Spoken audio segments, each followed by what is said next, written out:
있으니까 너무 좋네요. 그렇죠? 와, 우리 옆에 있는 저기 친구들하고 인사해 볼까요? 네. 아, 인사. 이 마스크 누구 겁니까? 어머 선생님. 어머나 세상에. 자, 오케이 좋아요. 자, 시선 찬양을 2절 안 불렀죠? 왜 2절 안 불렀어? 어, 그랬구나. 이따가 같이 불러요 우리. 좋아요. 여러분은 고3 친구들이 개학이 있었던 한 주죠? 네. 한 주 애들이 막 쓰러지고 막 또 이제 우리 저기 중앙여상 친구들 돌아오고 하는데 우리 부평여고는 7교시까지 했다는 얘기를 잘 전해 들었어요. 오케이.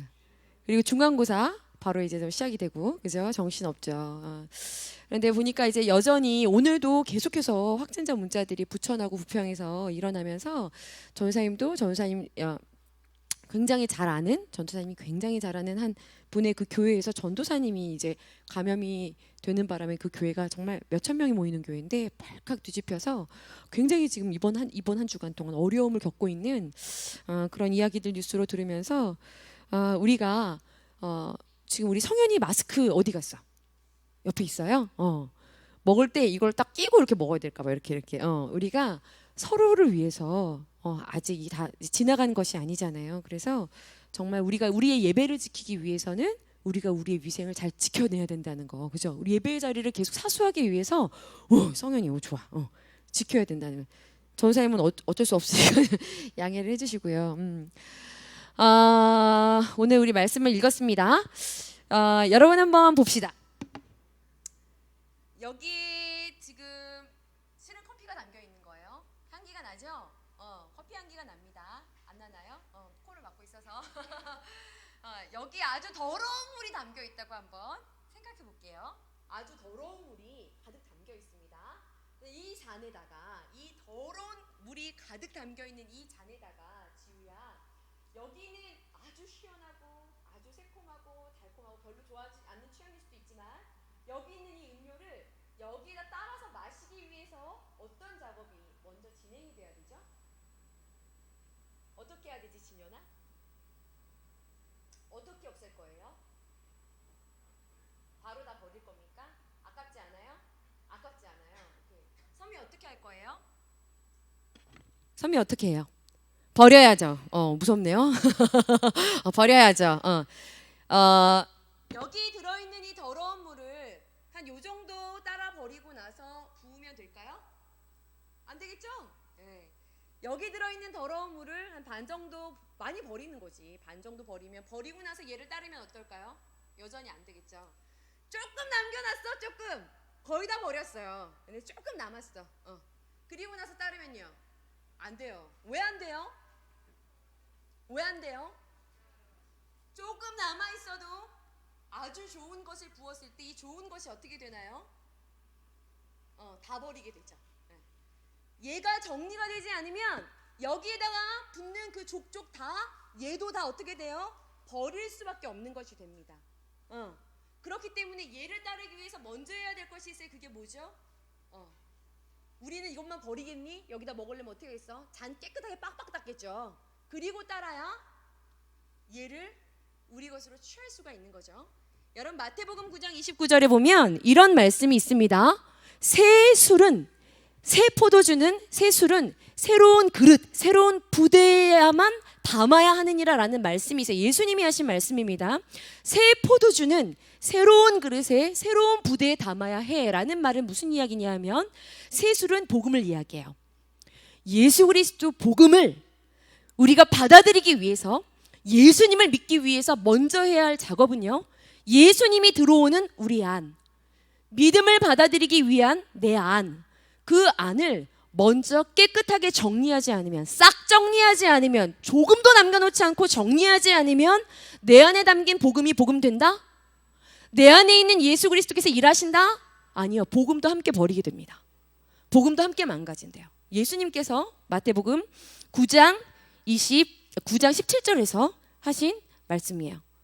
내 안에서 똑같이 우리가 복음의 말씀을 취하여도 그 내 안에서 복음이 복음되지 못하는 이유는 복음은 완전하죠.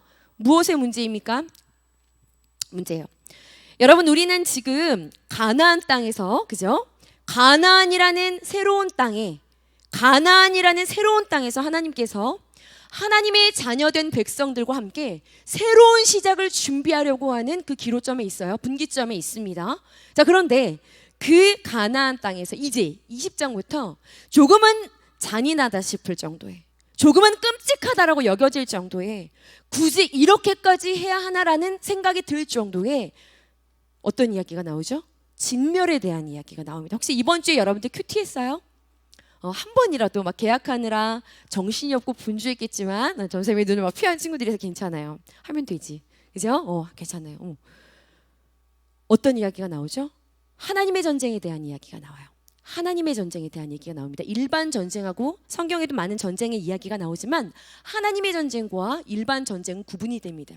내가 너에게 허락하여 내가 너와 함께하는 그 전쟁이라고 전제가 붙어있는 전쟁들이 하나님의 전쟁이에요.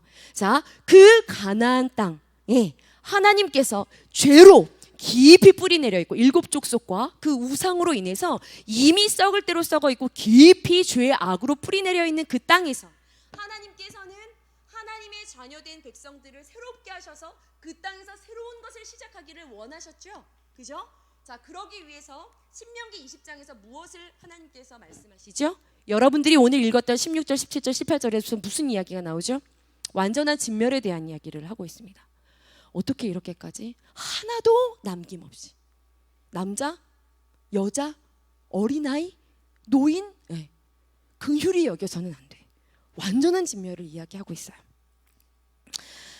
하나님께서 그 가나안 땅에서 이스라엘 백성들하고 잘 먹고 잘 살기 위해서 하나님께서는 그들을 그렇게 끔찍하게 다 벌하시고 심판하시고 그냥 그들만, 이스라엘 백성들만 잘 먹고 잘 살게 하기 위해서 그들을 진멸하라고 하셨을까? 아니요.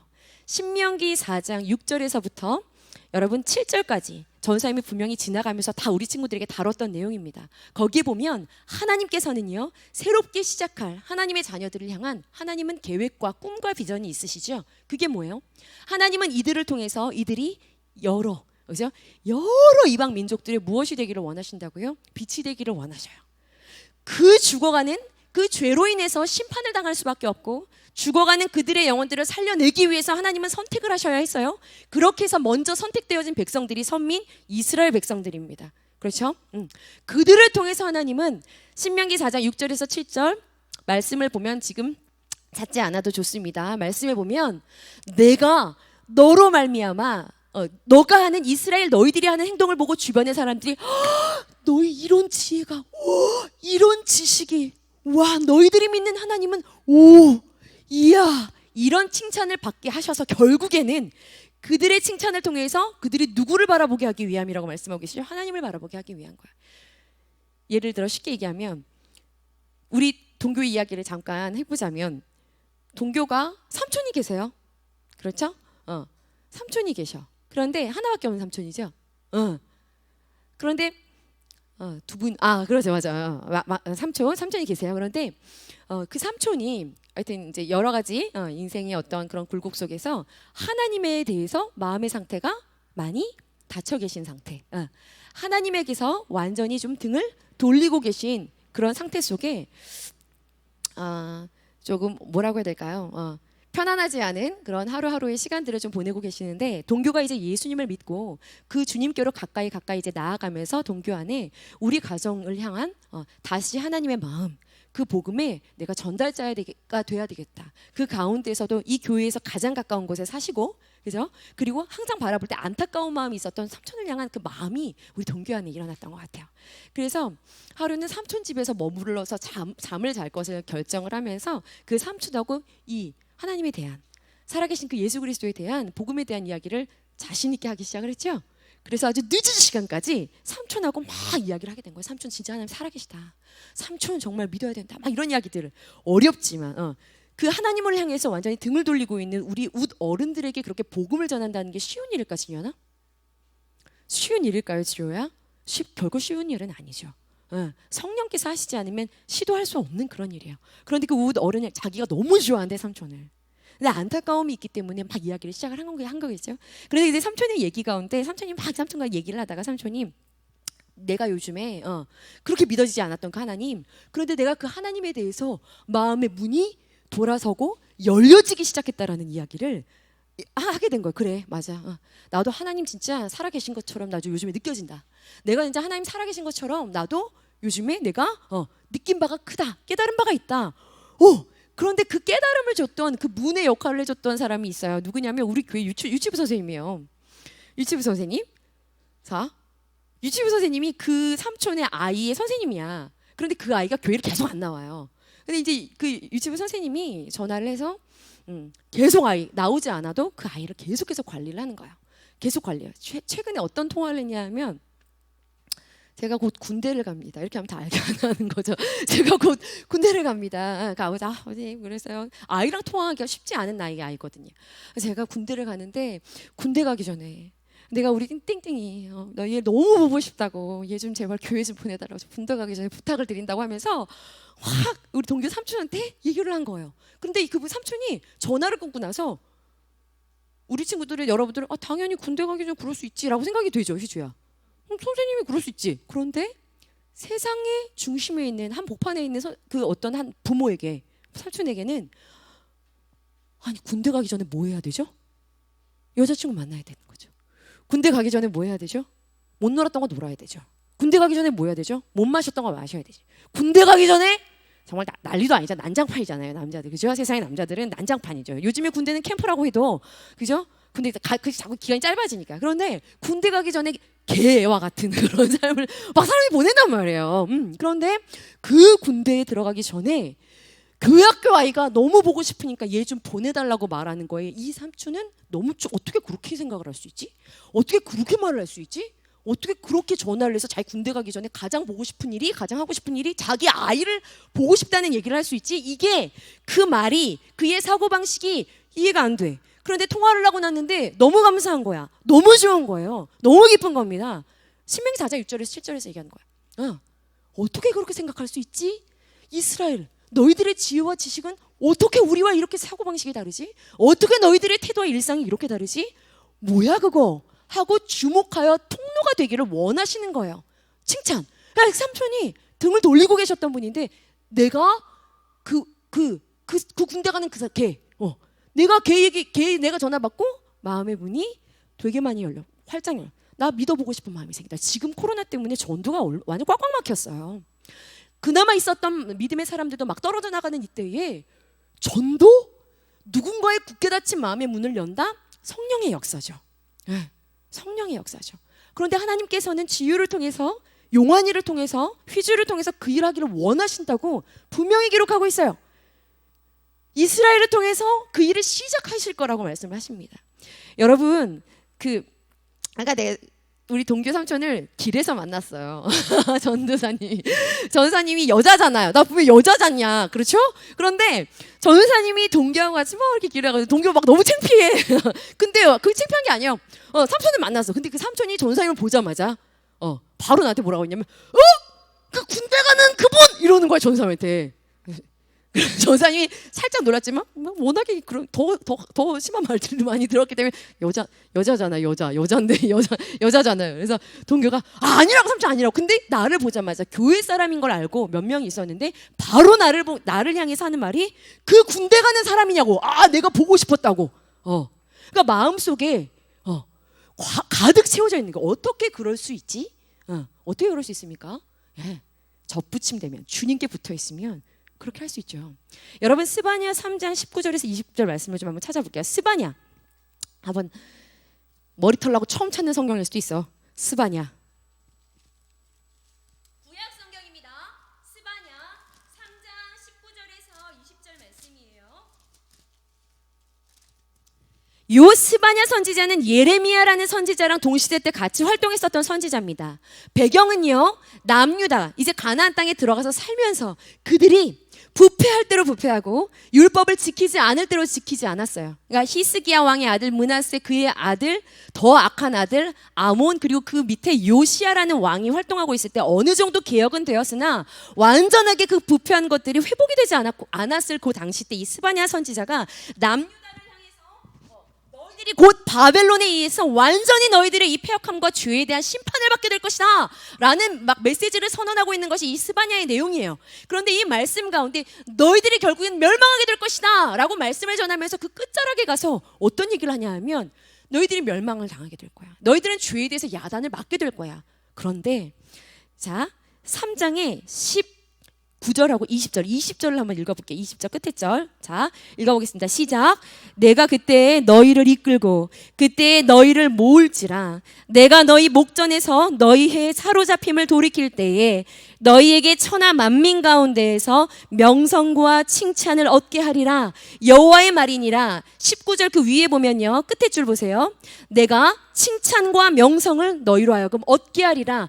이미 기대할 게 없어요. 이스라엘이. 그런 상태입니다. 멸망 직전이니까 기대할 게 없는 상태예요.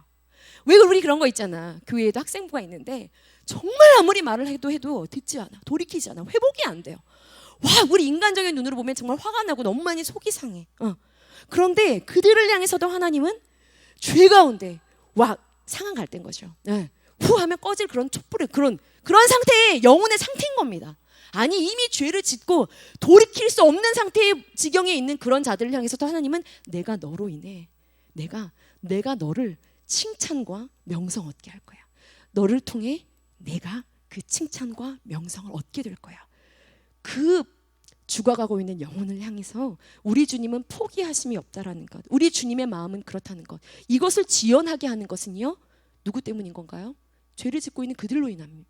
하나님은 한 번도 그들을 향해서 이런 마음을 거두신 적이 없다라는 것, 그 계획을 거두신 적이 없다라는 것, 우리를 향한 그 계획을 계속해서 가지고 계시는데 그 계획의 시작이 뭐냐면 바로 이것을 싹 비우는 일입니다.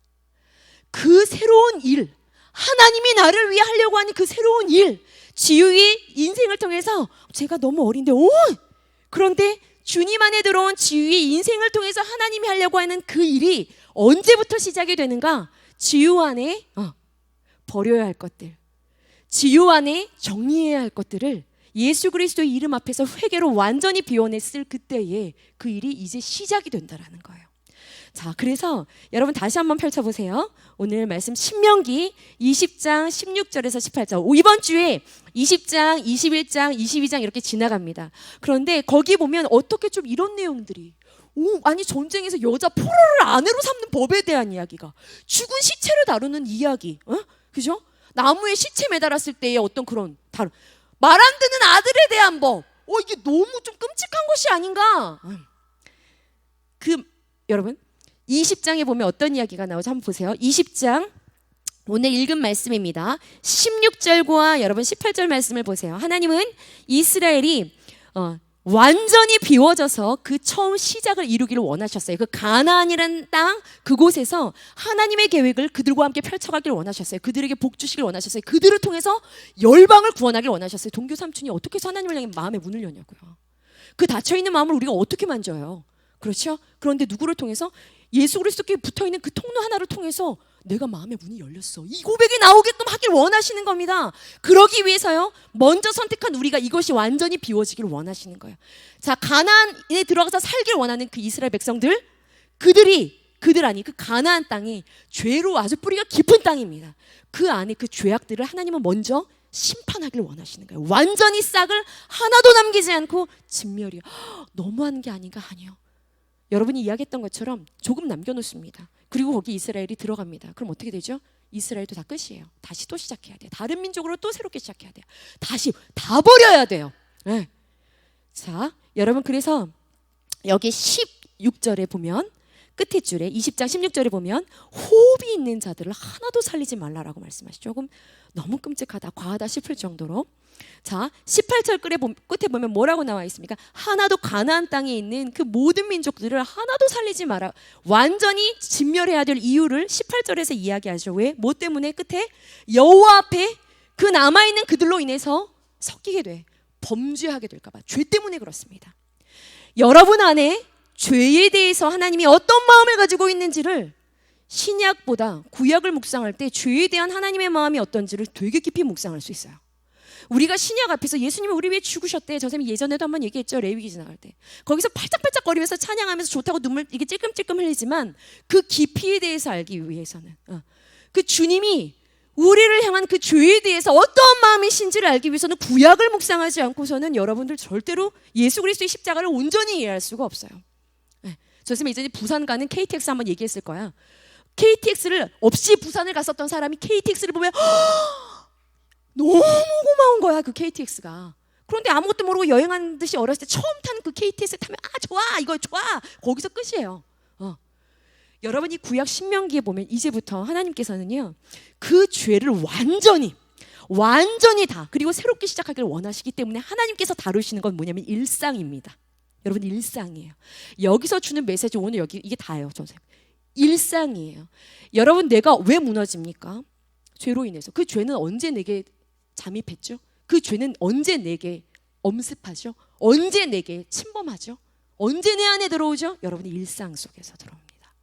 여기 21장부터 22장까지는 계속 이 가나안 땅 다 비워내서 진멸하고 거기서 새롭게 부어져서 이제 하나님의 율법 가운데 새롭게 시작할 이스라엘 백성들이 그 가나안 땅에서 일상을 살아가면서 너희들이 지켜야 할 규례예요. 아주 작은 규례. 그런데 그 작은 규례를 왜 이렇게까지 얘기해야 되지? 라고 얘기하냐면 그 말씀을 들여다보고 있으면 그걸 지키지 않으면 죄의 유혹이 시작될 수 있어.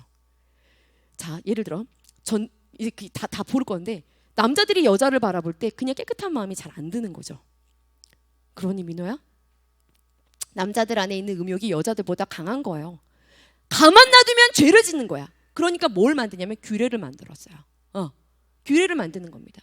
그러니까 이 규례가 너무 끔찍하다? 아니에요. 당시에 다른 타 지역의 그 규례와 비교했을 때 그리고 다른 민족들이 이런 규례가 없이 행동했을 때와 이런 사건들을 비교했을 때 이런 법이 없어요. 이렇게 죄인들을 배려하시고 이렇게 그 죄의 그 범죄의 대상이 돼서 당하고 있는 사람들을 배려하셔서 이렇게 말씀을 주고 있는 법이 없어요. 그러니까 하나님께서는요 죄에 대해서 어떤 마음이신 건지, 죄는 하나님과 나 사이에서 나로 하여금 어떻게 하게 하는지, 내가 죄로부터 멀리하기 위해서 나의 일상을 어떻게 지켜내야 하는지를 지금 이제 28장까지가 일상의 법들입니다. 신명 이제 34장 끝나요. 반 이상 넘어가서 신명기. 그러나 28장까지 나오는 그 일상의 법들을 통해서 아니 굳이 이걸 이렇게까지 이야기할 필요가 있나? 아니요. 그 법이 없으면 그 일상에서 죄로 인해 무너진다는 거예요. 그 일상에서 무너졌어. 그래서 결국 믿음에서 자빠진다는 겁니다. 믿음에서 자빠지지 않고 믿음에서 탈락하지 않고 넘어지지 않기 위해서 일상의 규칙을 만들어놨어요. 여러분들의 일상을 한번 여러분 묵상해 보세요. 가령 예를 들어 담배를 피는 사람이 있다고 해봅시다. 담배를 피는 사람이 있어요. 주여 예배를 드렸어요. 그리고 나가서 한 7시간 끊었더니 좀 답답하네 하고 저기 앞에 새심정교회 뒤에 거기 골목에서 한 대 턱 폈습니다. 네. 그리고 다시 돌아와서 교회에서 막 교제합니다. 그리고 모든 예배가 마치고 나서 또 공원에 가서 또 한 대 핍니다. 주여 기도하고 나가서 또 한 대 핍니다. 자, 구원에 지장이 있을까요, 없을까요? 여기에 대해서 전사님들이 그렇게 얘기한 적 있잖아요. 물론 성령을 받고 성령을 충만하게 받고 예수님을 정말로 전인격적으로 만나서 사랑하게 돼서 완전한 그 거듭나온 가운데 주님하고 정말 친밀하게 동행하면서 나아가다 보면 이건 문제가 된다 안 된다? 안 돼요. 맛이 없어져요. 싫어집니다. 끊어지게 되어 있어요. 그렇기 때문에 담배를 펴도 들어와라. 다 들어와라. 먼저 주님을 만나라. 주님과 교제하라.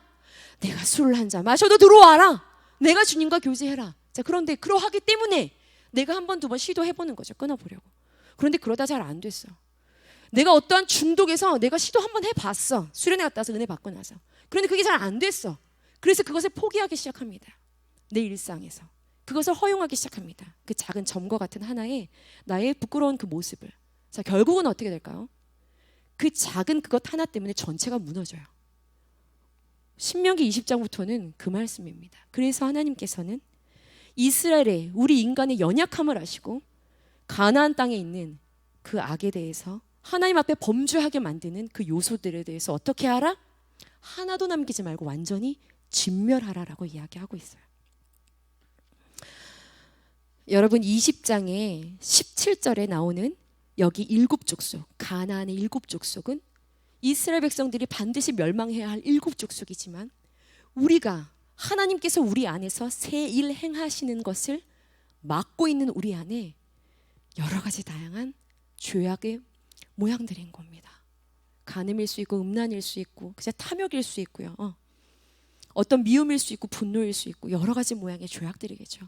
하나님은 그런 것들을 허용하지 않으신다는 거예요.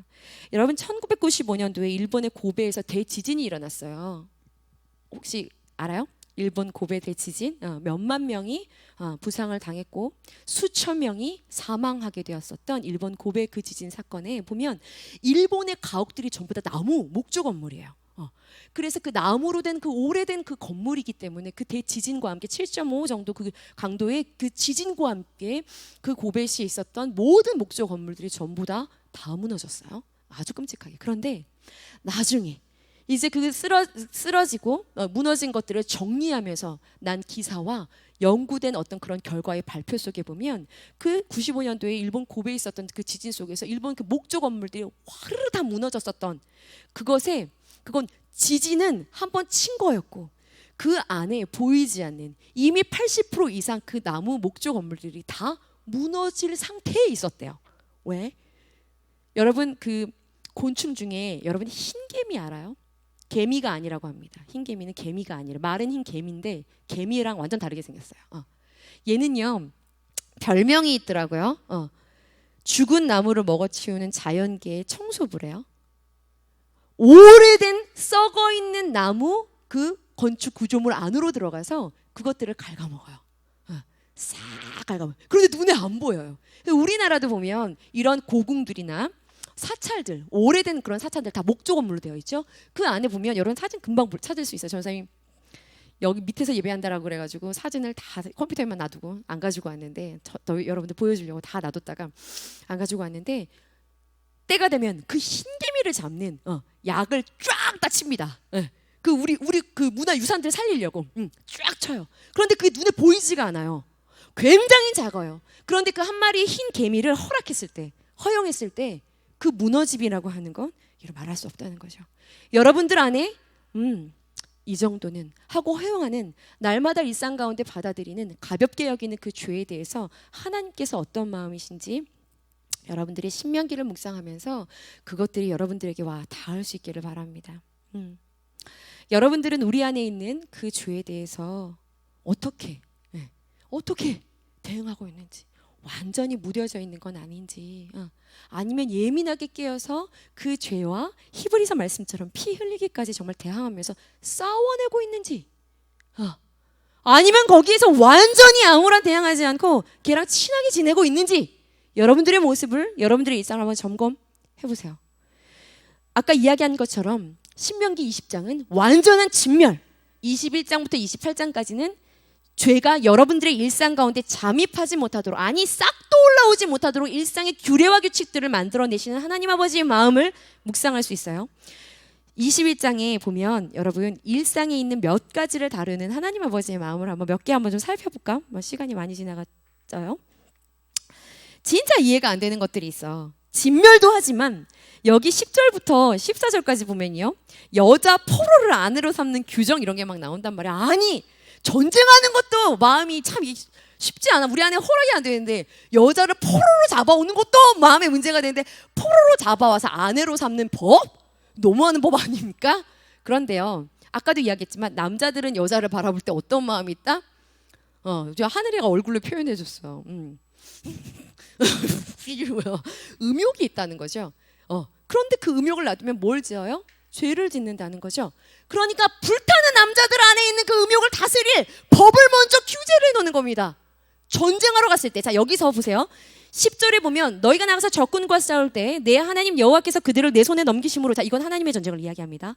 하나님께서 모든 적을 내 손에 넘길 때 이건 적군, 거룩한 전쟁을 이야기합니다. 하나님께서 허락하신 반드시 치러야 할 순종으로만 이기는 그런 전쟁들의 이름을 전부 다 신명기에서는 이렇게 표현하고 있어요. 앞에서 이렇게 시작되는 건 다 거룩한 전쟁입니다. 하나님의 전쟁입니다. 옳은 전쟁이에요. 자 나중에 설명할게요. 그런데 그 전쟁 속에서 네가 나가서 적들과 싸울 때, 여긴 지금 가나안 7족속을 이야기하는 게 아니에요. 가나안 7족속은요 하나도 남김하지 말고 다 진멸이야. 그런데 하나님께서, 우리 김택수 선생님이 큐티했었던 부분인데요, 멀리 있는 사람과 전쟁할 때는 먼저 뭘 선언하라고 할게요? 큐티한 사람들은 대답할 수 있을 텐데, 네. 화평을, 샬롬을 먼저 선언하라고 합니다. 이 샬롬 받아들이면 그들은 우리와 함께 하는 거예요. 그러니까 가나안 땅만 진멸이야. 가나안 땅, 거기서 뿌리 뽑아서 새로 시작해야 되기 때문입니다. 가나안 땅만. 자 여기서 나오는, 그렇다면 네가 나가서 적군과 싸울 때에 하나도 남김없이, 그런데 거기서 여인들, 이건 누굴 얘기하는 거냐면 가나안 땅이 아니에요. 더 먼 곳에 있는 그런 전쟁했을 때, 자 전쟁만 하고 돌아오면 되잖아. 그런데 여러분 저 이렇게 역사 보니까요, 1945년에 소련이 독일하고 전쟁이 붙었습니다. 1월에. 그런데 1월 30일 날 소련이 독일의 한 지역을, 한 지방을 전쟁을 일으켰어요. 그리고 거기를 침략을 한 겁니다. 거기를 먹었어요. 그리고 19일 만에 독일이 다시 거기를 재탈환을 합니다. 다시 자기 땅을 삼아요. 그 19일 만에 독일 군들이 자기네 땅에 들어가 보니 소련 군들이 그 독일의 자신의 그 독일 민족 여인들을 어떻게 했냐면, 그 땅에 있는 남자들을 다 죽이고, 여자들을 어떻게 했냐면 여자들의 80% 이상을 전부 다 강간을 했어요. 소련 군들이. 그리고 어떻게 할게요? 팔다리 다 잘라서 죽였어요. 살해를 끔찍하게 합니다. 테니스장 뭐 어디다 이렇게 가둬놓고 집단으로 다 강간한 뒤에. 그러니까 여러분 우리나라도 위안부위 여러분 알잖아요. 남자들이 그런 거야. 그냥 죽이는 게 아까운 거야. 쓰레기처럼 여자들을 어떤 성적인 어떤 그런 대상으로 삼는 거죠. 이스라엘 백성들에게도 이런 욕구가 없을까? 하나님 자녀 아니죠. 그래서 하나님께서는요, 자 여러분 보세요. 음욕이 들끓고 있는 그런 남자들을 향한 상세의 지침이야. 그러니까 랍비들을, 문서들을 보면 이거조차 허락을 안 해. 가서 전쟁만 하고 오지, 전쟁을 하고 가서 여자를 잡아오는 것조차 허락을 안 하지만, 들끓는 그 음욕 때문에 여자를 향해서 막 그런 마음이 일어났어? 그럼 죄를 짓지 않게 해주기 위해서 이런 제도를 세우는데요. 단순히 음욕으로 여자들을 강간하고 겁탈하지 않고 정말 사랑하면 결혼을 하라는 겁니다. 그래서 3가지 규례를 줘요. 그게 뭐냐면, 여자를 데리고 와 일단. 그래서 뭘 하라고 하죠? 머리를 빡빡 밀래요. 자 예를 들면 우리 요나 선생님 뭐가 아름답죠? 머리가 너무 아름다운 거야. 오늘도 앞에 이렇게 찬양단 여자 선생님들이 섰어요. 그 여자 고3하고 요나 선생님 섰어요. 다 공통점이 있더라고요. 머리가 길어요. 쫙 이렇게. 요나 선생님 머리 아름답죠, 민우야? 네. 우리 하늘이 누나 머리 아름답죠? 선미 누나 머리 아름답죠? 그런데 선미 누나, 하늘이 누나, 요나 선생님 셋을 머리 다 빡빡 미룬다고 생각해보세요. 짠 이러면서 요나 선생님 하고 이렇게 하고 지나갔는데 그 다음날 누가 이렇게 머리 빡빡 밀었다고 생각해보세요. 여기 서 있어요. 자 그러면 어때요? 마음이 아름다워요? 아니면 다운될까요? 그 마음이 다운되겠죠. 일어났던 음욕이 어떻게 될까요? 꺼지겠죠. 그러니까 네가 진짜 사랑하는 거야?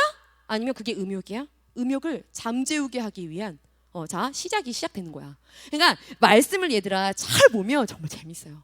하나님은 세세하게, 아주 상세하게 일어나는 음욕도 잠재워주고, 여기에서 여성도 살려주고 존중해주고 하기 위한 법들이야. 그 다음에 뭐야? 손톱 빼고요.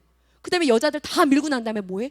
이 여자가 이제 다시는 만나지 못할 자신의 그 이방 지역에 계시는 부모님들을 향해서 뭘 하라고요? 눈물을 흘리래. 언제 동안? 한 달 동안. 그 울고 있는 모습을 볼 때 계속해서 사랑하는 마음이 생기면 결혼하는 거야. 그런데 그 울고 있는 모습을 볼 때 그렇지 않으면 보내줘야 되는 겁니다. 그 밑에는 어떤 얘기가 나와요? 내가 저 여자를 노예로 데리고서 살아, 우리 집에 노예. 그럼 이 노예 기간이 끝나면 얘에게 돈 주고 팔아버리면 되거든요. 그런데 아내로 데리고 옵니다. 그러면 얘를 팔 수가 없어요. 무슨 얘기냐면 돈보다 더 사랑해. 그럼 살아. 그런데 그렇지 않으면 그냥 보내. 단순히 든 음욕과 욕정 행동하지 못하고 그 여인을 보호하기 위한 하나님의 상세한 규례, 이런 식이에요. 21장, 22장 쭉 보면 니들이 걸어가는데 그 옥상에 난간을 설치하지 않는 것, 여러분 큰 죄라는 거죠. 왜? 옥상에 올라갔다가 잘못해서 넘어질 수 있는 거예요. 집을 만들 때는 그 난간 생각하라는 거예요. 아주 세밀한 것 하나하나 나만을 생각하는 게 아니라. 그러니까 여러분 영성이라는 거, 믿음이 참 좋다라고 하는 거, 여러분 일상에서 내가 누군가 한 사람을 배려하는 거. 주여 하고 찬양하고 펄쩍펄쩍 아멘. 믿음 좋은 거예요. 그런데 정말 믿음이 좋다라고 한다는 건 여러분들의 믿음을 가정에서 인정해야 하는 겁니다. 여러분들의 일상에서 여러분들이 누군가 한 사람에게 하는 여러분들의 말, 여러분들의 하나의 태도, 여러분 그것이 결국엔 여러분들의 믿음이 정말 좋은가? 그게 여러분들의 영성인 거예요. 거기서 드러나는 거예요. 여러분 여기 장자상속권 시간이 많이 이렇게 넘어갈게요. 뭐 폐역한 아들 이해가 조금 안 되는 그런 것들 있잖아요. 폐역한 아들 이해가 됩니까? 여기 뭐라고 나왔는지 혹시 알아요, 여러분? 21장의 18절부터 보면 말 안 듣는 아들 어떻게 해야 된대요, 용하나? 휘주에 어떻게 해야 된대요? 말 안 듣는 아들 어떻게 할 것 같아? 하나님 어떻게 하라고 하실 것 같아? 어떻게 할 것 같아? 말 안 듣는 아들 말해서 듣게 해야죠. 이건 핵가족 시대 때 얘기인 거고요. 이때는 막 애들이 막 수두룩하죠, 그죠? 자, 이때 그렇다고 사람이 귀하지 않은 건 아니야. 그런데 여기서 보면 18절에 보세요. 완악하고 폐역한 애들이 있어. 부모가 말을 해도 어떻다고요? 순종하지 않아요. 엄마가 말해도 듣지 않아요. 아빠가 말해도 듣지 않아요. 그 28절에 보면 부모가 징계해도 순종을 안 해. 야단을 쳤어요. 그래도 순종을 안 해요. 그런데 재미있는 건 신명기 6장 5절 6절 쇠마라고 하는 말씀에 보면 너는 마음을 다하고 뜻을 다하고 힘을 다하여 내 하나님 여호와를 사랑해라. 이걸 누구한테 가르치라고 하죠? 자녀에게 가르칩니다. 무슨 얘기냐면 이스라엘은요, 어렸을 때부터 아이들한테 뭘 가르치게 해요? 부모가 말씀을 가르칩니다. 어떻게 하면 하나님을 사랑하는지, 어떻게 하면 너희 삶으로 하나님을 사랑하는지, 어떻게 하면 너희 삶으로 하나님을 경외할 수 있는지를 누가 가르치냐면 부모가 가르칩니다. 언제 가르치죠? 앉았을 때 가르쳐요. 또 언제 가르치죠? 일어났을 때 가르쳐요. 언제 가르치죠? 누워있을 때 가르쳐요. 언제 가르치죠? 일어나서 걸어갈 때 가르쳐요. 잠잘 때 가르쳐요. 계속해서 여호와 하나님의 말씀을 강론하게 되어 있어요. 부모가 그렇게 해서 하나님의 말씀을 계속해서 가르치는데 그 부모의 말을 듣지 않아요. 야단마저도 듣지 않아요. 자, 그렇다면 이 아이는 지금 누구에게 불순종하고 있는 겁니까? 하나님의 말씀에 대한 불순종인 걸 이야기하는 겁니다. 하나님의 말씀에 불순종, 그걸 뭐라고 하죠? 하말티아, 죄라고 합니다. 죄라고 해요. 죄는 뭐죠? 죽음인 거예요. 그걸 보여주는 거예요. 여기 보면, 그래서 21절의 끝에 보면 뭐예요? 그를 돌로 쳐서 너희 중에 악을 지해라. 그런데 여기서도 굉장히 세밀한 규례가 있어요. 누가 이 아이를 끌고 가죠? 부모 둘이 같이 끌고 가야 됩니다. 무슨 이야기냐면 부모 합의하에라는 거예요. 둘 합의하에. 이전에 장자의 상속권에 보면 레아와 라헬의 경우, 브닌나와 한나의 경우, 내가 좀 이때는 아내들이 수두룩한 때거든. 아내가 수두룩해. 그런데 그 아내 중에 내가 사랑하는 아내가 있는 거야. 그 아내가 아이를 낳았어. 내가 별로 사랑하지 않는 아내도 아이를 낳았어. 그러면 이 당시에 장자는요, 아버지의 유산을 배로 받아요. 야곱이 그것 때문에 자기 인생을 걸었잖아. 그죠? 베레스와 세라라는 저기는요, 태어났을 때 세라가 엄마 자고 그 다말 밑으로 딱 나옵니다. 거기다가 붉은 실을 딱 묶어줘요. 어머, 얘가 우리 장자야. 둘이 들어있는데 얘가 장자야고 묶어줬는데 손가락 딱 넣었다가 다시 들어갑니다. 그랬다가 터트리고 나오는데 베레스라는 아이가 먼저 탁 태어나는 거예요.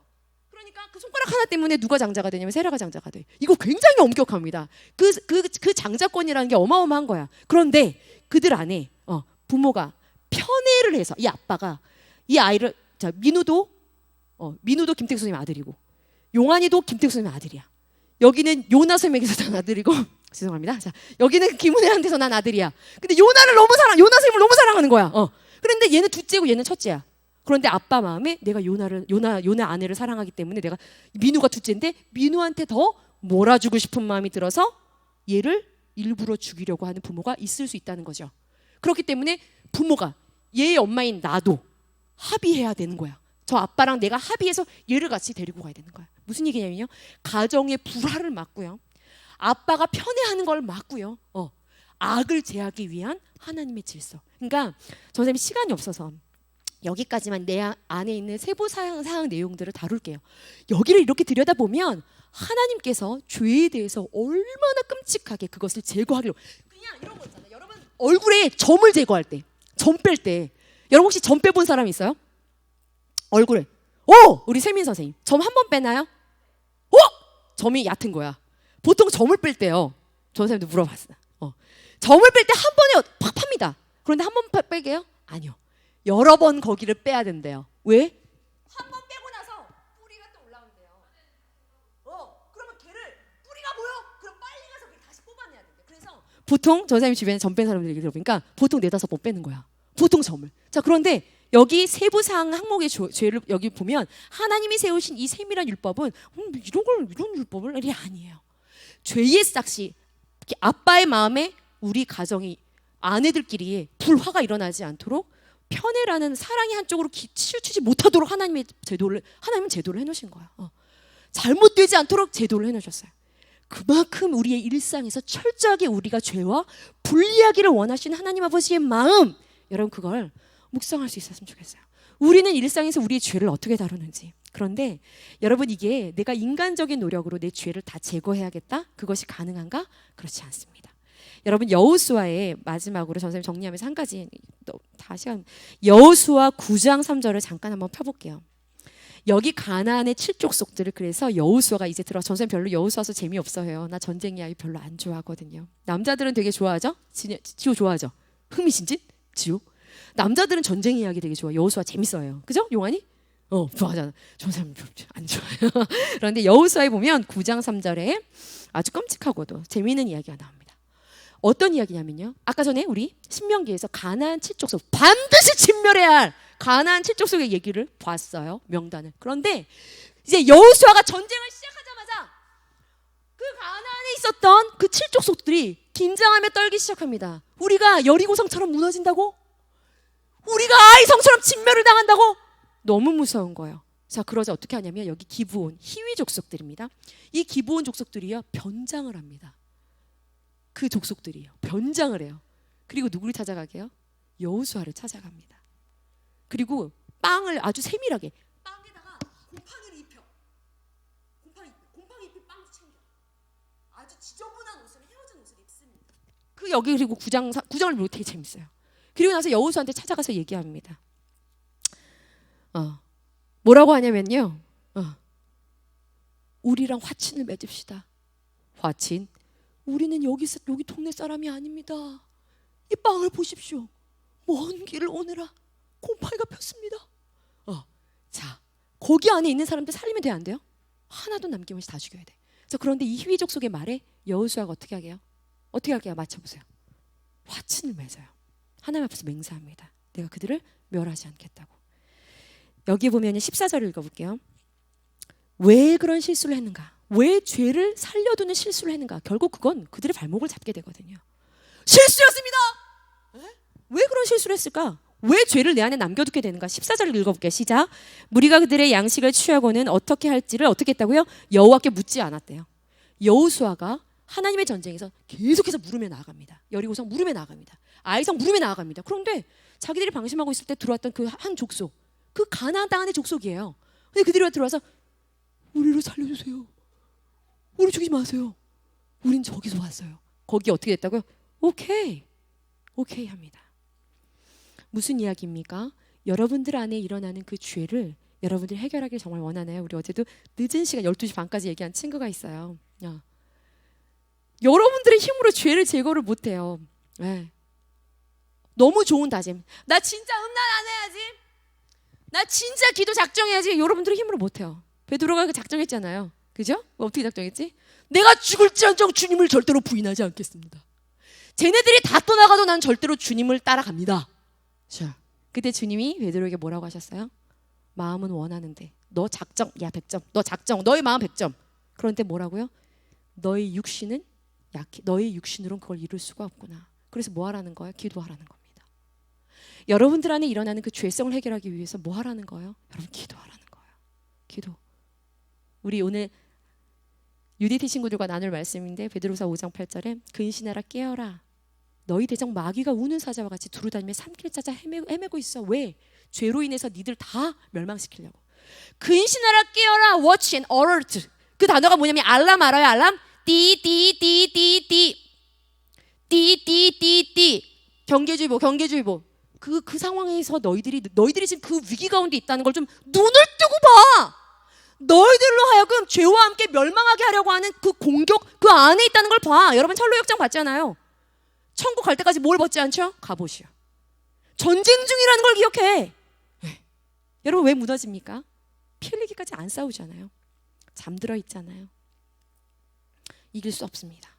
기도하지 않는 자는 절대로 결코 끝까지 완주할 수 없어요.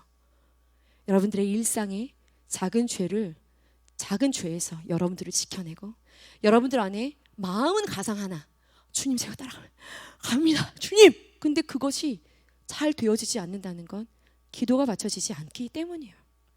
목숨을 건 그 기도의 결단과 자리를 통해서 우리 학생부가 다 잘해. 말씀 듣기 되게 잘하고 순종도 너무 잘하고 예뻐요. 찬양 너무 달라졌어. 그런데 진짜 안 되는 게 하나 있다면 기도하는 자리에서 볼 수가 없는 거죠. 기도합니까? 밥 먹을 때 아우 no. 말도 하지 마. 밥 먹을 때 제발 말도 하지 마세요. 기도하지 않으면 믿음을 믿음이라고 할 수가 없는 거죠. 눈을 감고 있는 거예요. 여러분 에베소서 6장 27절만 함께 읽고 마치도록 할게요. 에베소서 6장 27절 말씀.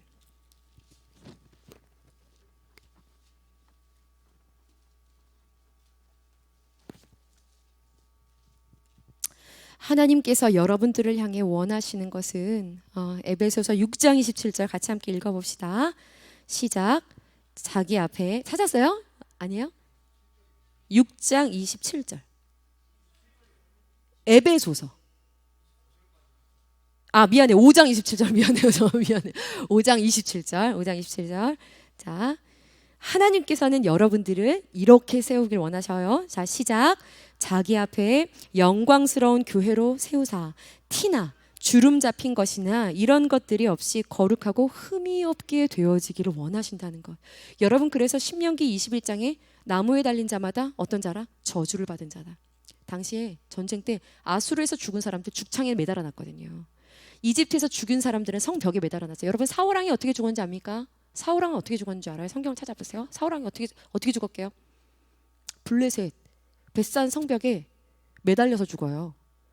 이 당시에 아주 처참하게 죽이는 방법이 그거였어요. 자, 그런데 그 나무에 달려서 죽은 자마다 저주를 받은 자, 그 자가 갈라디아서 3장 13절 누구를 이야기하죠? 그리스도 예수. 이 20장부터 그 이 자살한 죄들, 이 지켜야 될 것들을 지키지 않는 우리를 위해서 끔찍한 죄의 자리에 누가 앉았다는 겁니까? 정말 지독하게 더러운 자리에 예수님을 앉히셨다는 거예요. 여러분, 너네들을 위해서, 나를 위해서, 우리를 위해서, 그 주님을 위해서, 그 주님을 위해서 여러분 죄와 싸워낼 수 있는 여러분들이 되기를 원합니다. 여러분들을 그 처참한 죽음의 자리에서 여러분들 향해 길을 열어내셨다는 것이잖아요. 구원의 길을 여신 우리 주님이시죠. 그 안에 여러분들 여전히 죄와 버타고 뒹굴지 말고 죄 가운데 결단하고 피 흘리기까지 싸워내며 여러분들의 삶의 일상을 지켜낼 수 있는 싸움이 여러분들 안에 있기를 원합니다. 기도하고 말씀을 마치도록 하겠습니다. 하나님 감사합니다. 신명기 법전의 말씀들을 통하여서 하나님 이렇게까지 세밀하게 이런 것까지 규정해야 할 필요가 있는가를 넘어서서 이렇게 세밀하게까지 우리의 삶에 간섭하시며 우리가 세상과 섞이지 않기를 원하시고 거룩하고 흠도 티도 없이 주님 다시 오시는 날 주님 앞에 부끄러움 없이 서는 자들로 우리를 사랑하는 신부의 모습으로 하나님 우리를 세워가시기 위하여서 하나님 우리에게 일하시고 말씀하시며 모든 것 걸어 우리를 살리신 당신의 그 십자가의 사랑 그 은혜 하나님 신명기의 말씀을 지나가며 조금이라도 그 사랑과 은혜를 깊이 묵상해낼 수 있는 발견해낼 수 있는 하나님 사랑하는 우리 학생부 친구들이 되어지기를 원합니다. 어렵고 힘든 형편 가운데 오늘 예배의 자리를 선택하고 말씀의 귀를 기울인 친구들 듣고 넘어가는 말씀들이 아닌 말씀 가운데 취하여 붙들어 하나님 지켜내므로 하나님 우리의 믿음이 제자리 걸음하는 것이 아닌 주님 기뻐하시는 모습으로 하나님 나아갈 수 있는 믿음으로 성장할 수 있기를 원합니다. 하나님 우리들을 통하여서 하나님 당신이 맺기를 원하시는 그 열매 맺으심으로 하나님 우리에게 하나님께서 하시고자 하시는 그 놀라운 일들이 그 명성과 칭찬이 그 존귀와 영광이 또한 우리 영광을 통한 하나님께서 더욱더 영광 받으시는 그 놀라운 하나님 그 기쁨이 우리 사랑하는 여기 앉은 학생부 모든 친구들이 주님과 함께 동행하는 이 길 가운데에 경험되어지고 체험되어지고 그 모든 감사 주님께만 올려드릴 수 있는 사랑하는 우리 모든 학생부 친구들이 될 수 있도록 이들의 걸음 말씀을 향한 이들의 자세 하나님 이들의 묵상과 이들의 모든 삶의 통해서 하나님 이들의 모든 다짐을 지켜주시기를 주님 간절히 소원합니다. 어렵고 힘든 이 형편들 하나님 이 가운데 하나님의 뜻이 온전히 설 수 있도록 기도하는 자들이 되게 하시고 잠들지 않는 자들이 되게 하시고 이 상황 가운데서도 그리스도인으로서 크리스천 학생들로서 자신의 삶에서의 본분을 다할 수 있는 우리 모든 학생부 친구들이 될 수 있도록 붙잡아 주시옵소서. 오늘 이 예배 가운데 함께하지 못한 친구들 가운데 주님의 은혜로 함께하사 하나님 그들을 묶고 있는 모든 악한 권세들을 예수 그리스도 이름으로 하나님 끊어주시고 풀어주시고 하나님 그들이 함께 예배의 자리에 나와 아버지 주님을 향하여서 믿음의 걸음대에 디딜 수 있는 그 자리에 설 수 있도록 우리가 다 한 마음으로 기도할 수 있도록 하나님 우리 한 마음 될 수 있도록 붙들어 주십시오. 감사드리며 우리를 구원하신 예수 그리스도 이름으로 감사하며 기도드렸습니다. 아멘. 전사님이 중요한 광고